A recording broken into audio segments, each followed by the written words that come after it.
Friends, welcome. One of the smaller worship services throughout the year. It's one of those services that is a low worship. In the way the service goes, because of the readings we hear, because of the day we mark, but also in the pieces it touches in our lives.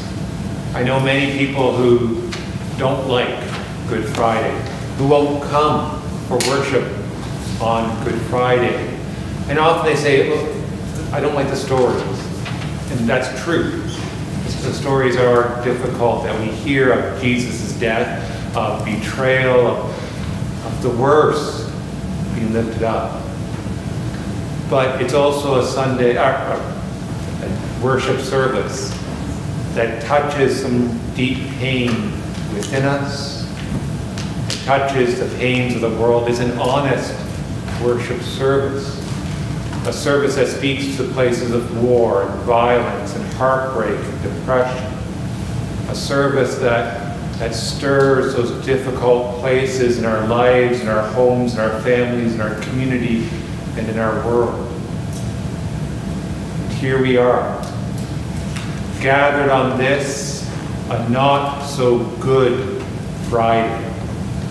Because humiliation, intimidation, torture, and death can never be named good.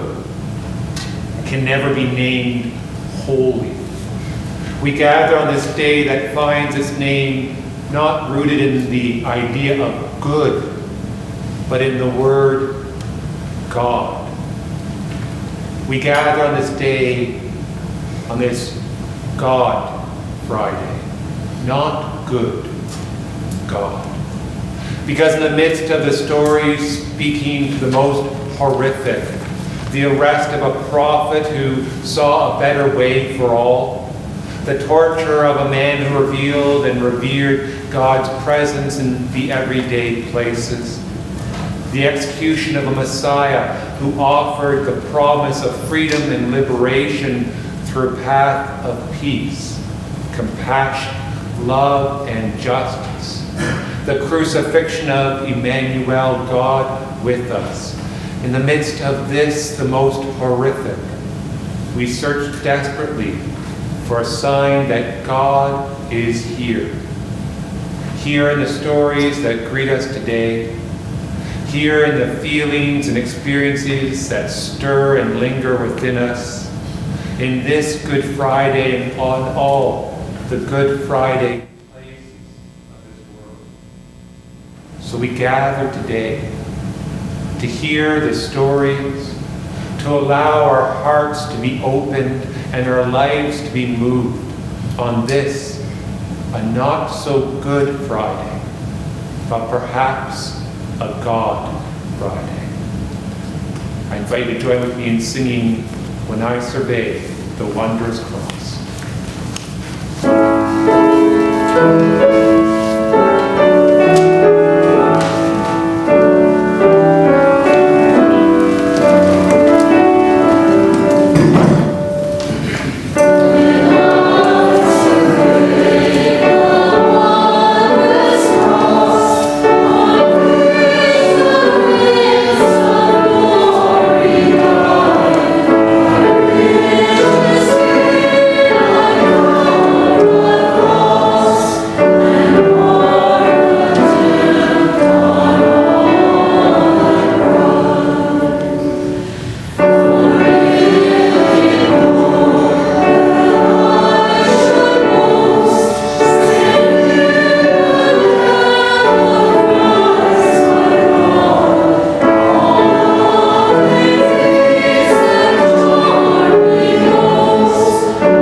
Jesus and his disciples came to a place called Gethsemane.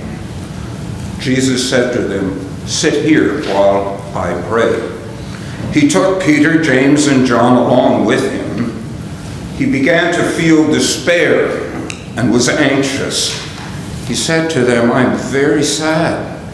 It is as if I am dying. Stay here and keep alert." Then he went a short distance farther, fell to the ground. He prayed that if possible he might be spared the time of suffering. He said, "Abba, Father, for you all things are possible. Take this cup of suffering away from me.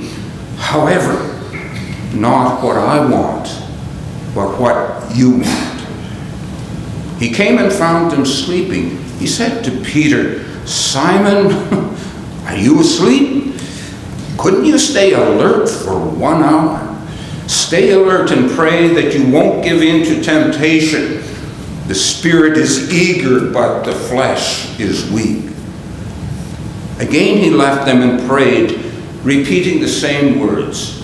And again, when he came back, he found them sleeping, for they couldn't keep their eyes open, and they didn't know how to respond to him. He came a third time and he said to them, "Will you sleep and rest all night? That's enough. The time has come for the human one to be betrayed into the hands of sinners. Get up, let's go. Look, here is my betrayer." Suddenly, while Jesus was still speaking, Judas, one of the 12, came with a mob carrying swords and clubs. They'd been sent by the chief priests, legal experts, and elders. His betrayer had given them a sign: "Arrest the man I kiss and take him away under guard." As soon as he got there, Judas said to Jesus, "Rabbi." Then he kissed him. Then they came and grabbed Jesus and arrested him. One of the bystanders drew a sword and struck the high priest's slave and cut off his ear. Jesus responded, "Have you come with swords and clubs to arrest me like an outlaw? Day after day I was with you teaching in the temple, but you didn't arrest me. But let the scriptures be fulfilled." And all his disciples left him and ran away. One young man, a disciple, was wearing nothing but a linen cloth. They grabbed him, but he left the linen cloth behind and ran away naked.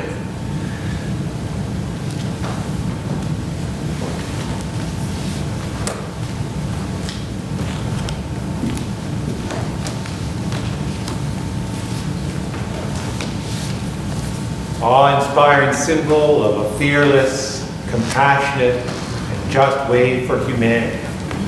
The cross on which Jesus died. The cross, the way of love. The cross, a clear symbol of those who refuse to give in to the powerful ones of our society. The cross, the way of love. The cross, a strong symbol of forgiveness when a hateful response would be understood. The cross, the way of love. The cross, a bleak symbol of abandonment by friends in a time of desperate need. The cross, the way of love. The cross, a courageous symbol of faithful ones who would not stay away. The cross, the way of love. The cross on which Jesus died. We are moved and changed by God's sacrifice. Amen.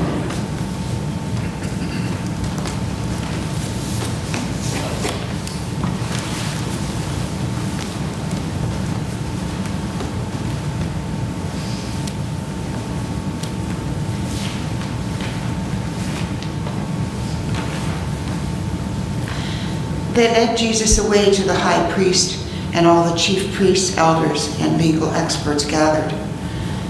Peter followed him from a distance, right into the high priest's courtyard. He was sitting with the guards, warming himself by the fire. The chief priests of the whole Sanhedrin were looking for testimony against Jesus in order to put him to death, but they couldn't find any. Many brought false testimony against him, but they contradicted each other. Some stood to offer false witness against him, saying, "We heard him saying, 'I will destroy this temple constructed by humans, and within 3 days I will build another, one not made by humans.'" But their testimonies didn't agree even on this point. Then the high priest stood up in the middle of the gathering and examined Jesus. "Aren't you going to respond to the testimony these people have brought against you?" But Jesus was silent and didn't answer. Again the high priest asked, "Are you the Christ, the Son of the Blessed One?" Jesus said, "I am, and you will see the human one sitting on the right side of the Almighty and coming on the heavenly clouds." Then the high priest tore his clothes and said, "Why do we need any more witnesses? You've heard him insult against God. What do you think?" They all condemned him. "He deserves to die." Some began to spit on him. Some covered his face and hit him, saying, "Prophecy." Then the guards took him and beat him.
Meanwhile, Peter was below in the courtyard.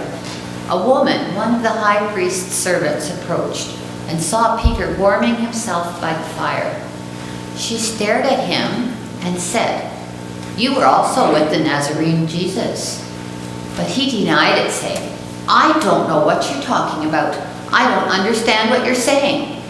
And he went outside into the outer courtyard. A rooster crowed. A female servant saw him and began a second time to say to those standing around, "This man is one of them." But he denied it again. A short time later, those standing around said to Peter, "You must be one of them, because you are also a Galilean." But he cursed and swore, "I don't know this man you're talking about." At that very moment, a rooster crowed a second time. And Peter remembered what Jesus had told him. "Before a rooster crows twice, you will deny me 3 times. And he broke down, sobbing.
At daybreak, the chief priests, with the elders, legal experts, and the whole Sanhedrin formed a plan.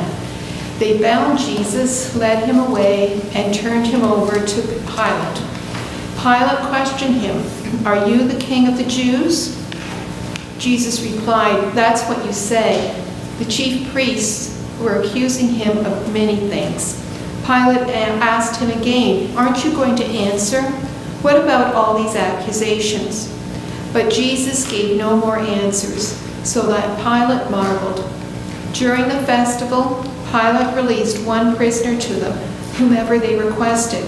A man named Barabbas was locked up with the rebels who had committed murder during an uprising. The crowd pushed forward and asked Pilate to release someone, as he regularly did. Pilate answered them, "Do you want me to release to you the King of the Jews?"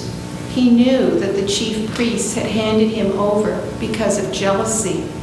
But the chief priests stirred up the crowd to have him release Barabbas to them instead. Pilate replied, "Then what do you want me to do with the one you call the King of the Jews?" They shouted back, "Crucify him!"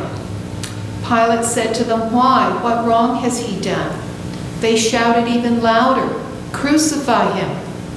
Pilate wanted to satisfy the crowd, so he released Barabbas to them. He had Jesus whipped, then handed him over to be crucified. The soldiers led Jesus away into the courtyard of the palace known as the governor's headquarters, and they called together the whole company of soldiers. They dressed him up in a purple robe and twisted together a crown of thorns and put it on him. They saluted him, "Hey, King of the Jews!" Again and again they struck his head with a stick. They spit on him and knelt before him to honor him. When they finished mocking him, they stripped him of the purple robe and put his own clothes back on. Then they led him out to crucify him.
Friends, I invite you to pray with me. Let us pray. We each come to this place in this worship, O God, carrying despair, loneliness, humiliation, pain, and fear. Our own, for others, for your creation. We pray, O God, for all who are living in Good Friday moments.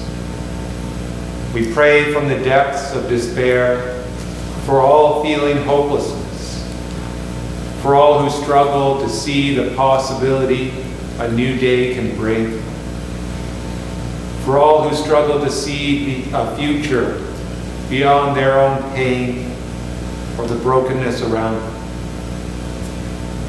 We pray from the depths of loneliness for all who feel they have no one to turn to, for all who feel the painful absence of a loved one, a partner, a friend, a family member. We pray from the depths of humiliation for those who are left naked and wanting, for those who are laughed at, abused, denied equality, tortured, bullied, or tormented. We pray from the depths of pain for those who are injured, for those who are grieving, for those who are aching, for those going through painful treatment or recovery, for those whose bodies are failing. We pray from the depths of fear. We pray for those who cannot see the shared humanity in a neighbor. We pray for all who are traumatized or victimized. We pray for those who are paralyzed in the face of change, for those who turn against another out of fear. Holy God, on this Good Friday, as we remember Jesus' death, as we remember that the fullness of life has a shadow side, as we touch our own pain and the pains of this world, may we hold your creation in prayer. May we hold one another and ourselves in prayer, awaiting the fulfillment of your love, a love that sits with us, that breaks through the despair, a love that cannot be intimidated, tortured, or excluded, or executed. We pray in the way of Jesus, our crucified Messiah. Amen.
Simon, a man from Cyrene, Alexander, and Rufus's father were coming in from the countryside.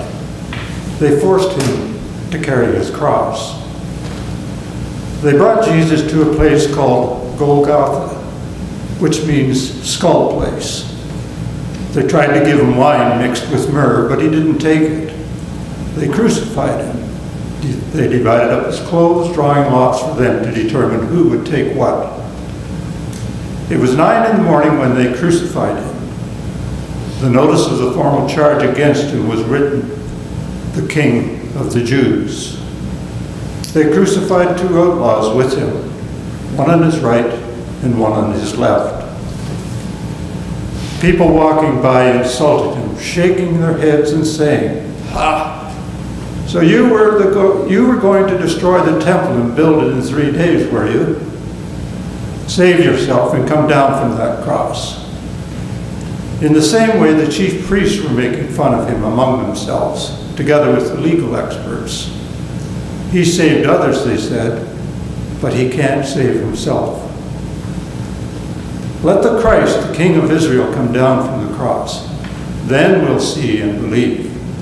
Even those who had been crucified with Jesus insulted him. From noon until 3 in the afternoon, the whole earth was dark. At 3, Jesus cried out with a loud shout, Eloi, Eloi, lama sabachthani, which means, my God, why have you left me? After hearing him, some standing there said, look, he's calling Elijah. Someone ran, filled a sponge with sour wine, and put it on a pole. He offered it to Jesus to drink, saying, let's see if Elijah can come to take him down.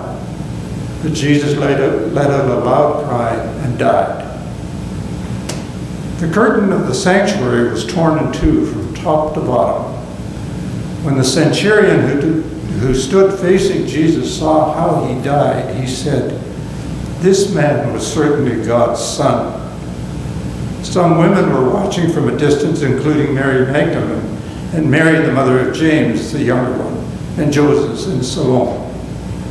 When Jesus was in Galilee, these women had followed and supported him, along with many other women who had come to Jerusalem with him.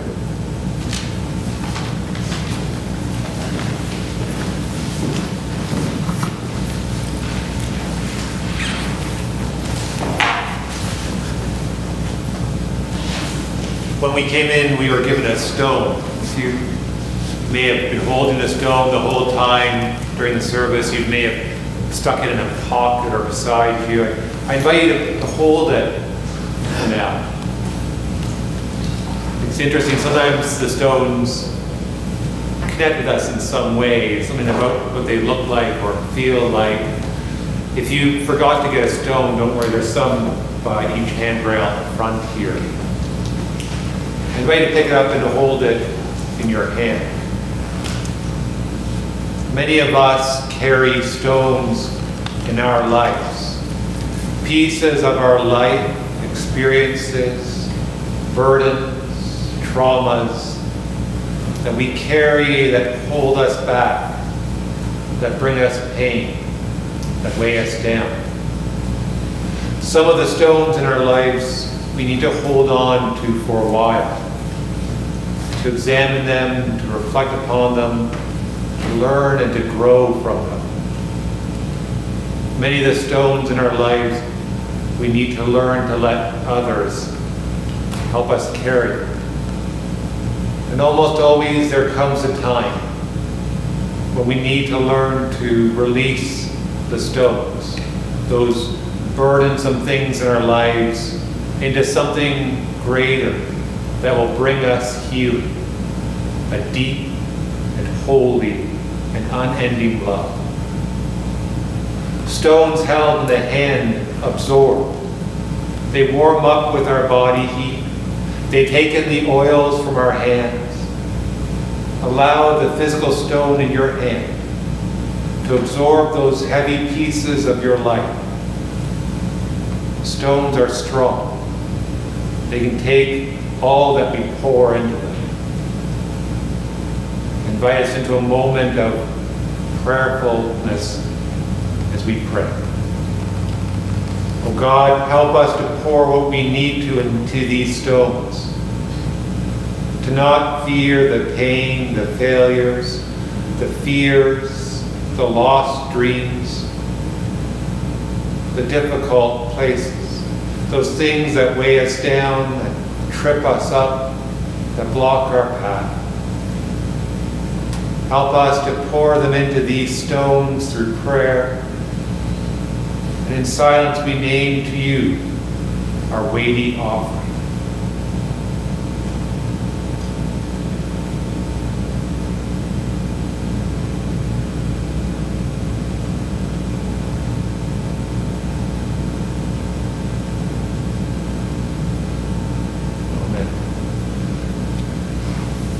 The cross is a frightening symbol. In the early church, people wouldn't draw the image of a cross because they saw it all around them. They saw the horror of what it entailed.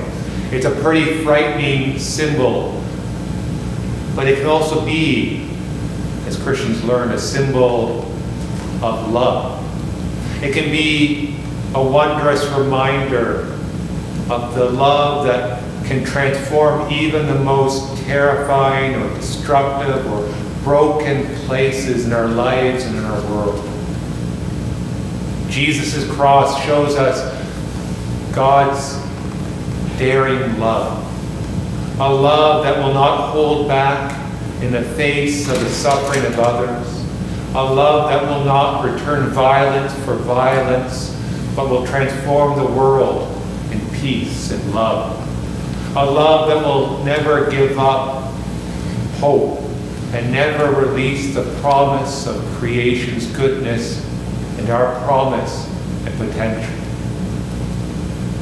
So when we are ready, and if we are ready, I invite you to bring up your stone to the front of this church while the video plays.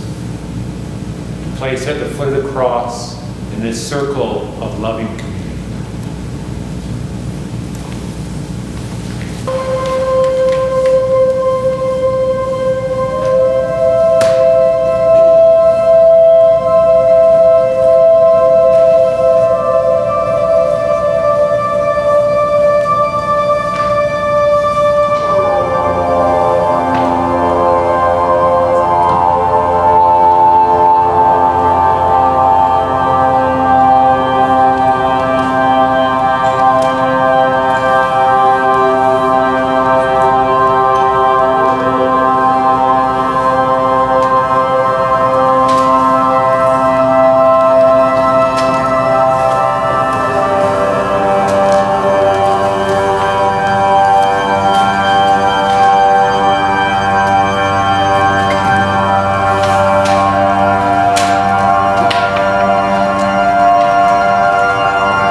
Since it was late in the afternoon on Preparation Day, just before the Sabbath, Joseph of Arimathea dared to approach Pilate and ask for Jesus' body.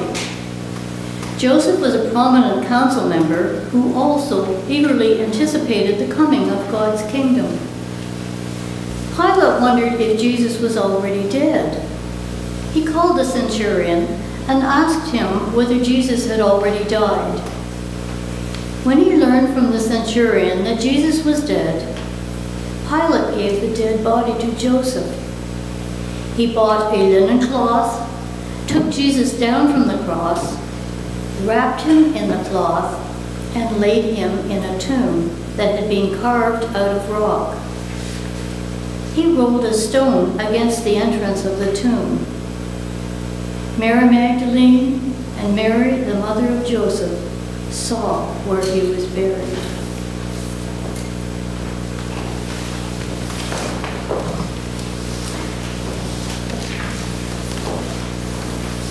And if this were the end, if this were the end of the story, there would be no point in faith. Because the cruelty of empire would be stronger than God. And the holy could be silenced, the spark of faith could be extinguished, and the ground of our being wouldn't be able to hold us.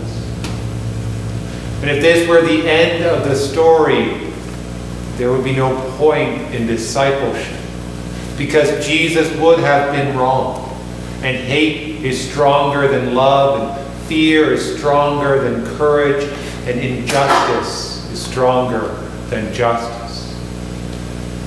And if this were the end of the story, our stones would weigh us down, preventing our movement into a new day, building walls keeping us isolated from others, placing impossible burdens and hurdles in front of us. If, and only if, this is the end of the story.